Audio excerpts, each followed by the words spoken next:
Hello friends, आज हम लोग रूट 5 को इरेशनल प्रूव करने वाले हैं। तो चलिए शुरू करते हैं। Let us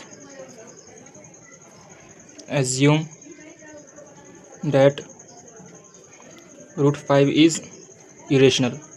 root 5 is rational number, rational number. जब ये रूट 5 रेशनल नंबर है तो रेशनल नंबर का कंडीशन क्या होता है कि ये p बाई क्यू के फॉर्म में होता है, where p and q does not have any common factor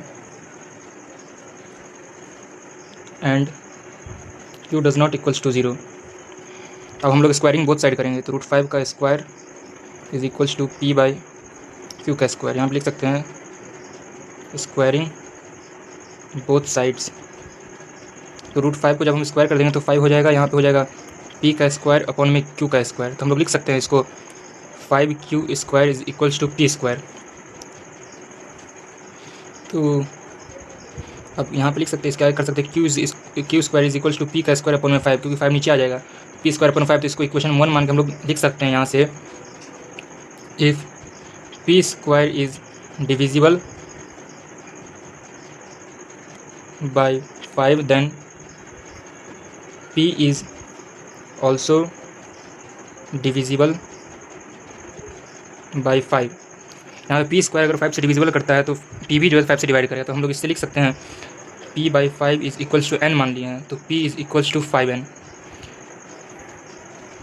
put this in first equation. हम इसे फर्स्ट इक्वेशन में जब पुट करेंगे तो हम लोग लिख सकते हैं q square is equals to 5n का स्क्वायर अपॉन में 5। यहाँ पे हो जाएगा q square is equals to 5n square. यहाँ पे हो जाएगा, क्योंकि देखिए यहाँ पे 5 का स्क्वायर हो जाएगा 25 और n स्क्वायर वैसा का वैसा रह जाएगा, और 5 से 5 नीचे में रह जाएगा, तो 5 5 25 और 5n स्क्वायर। तो हमने ऐसे किया तो 5n स्क्वायर हो गया।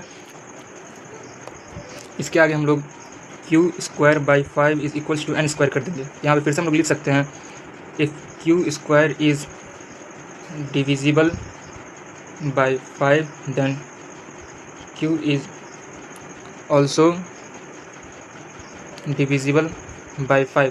अब हम लोग इसको सॉल्व करके और लिख सकते हैं कि जैसे हमने स्टेटमेंट लिखा था, स्टेटमेंट के हिसाब से हम लोग लिख सकते हैं q by 5 is equals to n और q is equals to 5n। तो यहाँ पे अब हम लोग देख सकते हैं, यहाँ पे p इक्वल टू 5n आया था, यहाँ पे q is equals to 5n आया है। तो अब हम यहाँ से स्टेटमेंट लिख सकते हैं therefore p and q have both common factor. लेकिन हमें तो कॉमन नहीं चाहिए, क्योंकि इसमें स्टेटमेंट में स्टार्टिंग में ही हम लोग लिखा था कि where p and q does not have any common factor. तो हम लोग यहाँ से लिख सकते हैं this contradiction is arise from our wrong assumption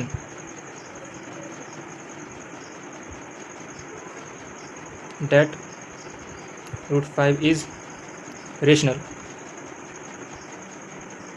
हम लोग यहाँ से लिख सकते हैं कि ये कॉन्ट्राडिक्शन मतलब अराइज जो हुआ था, हमारे रॉन्ग एजम्पशन से हुआ था कि रूट 5 हमने गलत माना था कि रूट 5 जो है रेशनल नंबर, इसलिए रूट 5 इज इरेशनल हो गया।